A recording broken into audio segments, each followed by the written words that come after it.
இந்த தேகம் மறைந்தாலும் இசையாய் மலர்வேன். இந்த தேகம் உங்களுக்கு எஸ்பிபி சார்னா எவ்வளவு பிடிக்கும்னு எங்களுக்கு தெரியும். ஒருவேளை இந்த அரங்கத்துல அவருடைய குரல் கேட்டா உங்க ரியாக்ஷன் என்னவா இருக்கும்? இந்த தேகம் மறைந்தாலும் இசையாய் மலர்வேன். இந்த தேகம் மறைந்தாலும் இசையாய் மலர்வேன். கேளாய் பூமனமே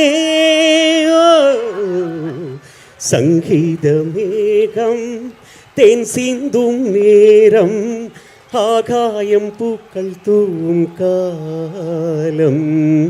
நாளை என் கீதமே என்றும் உலாவுமே என்றும் விழாவே என் வாழ்விலே. நீங்க ராமு ரொம்ப சந்தோஷம். எப்படி இருக்கீங்க? நல்லா இருக்குமா? ரொம்ப சந்தோஷம்.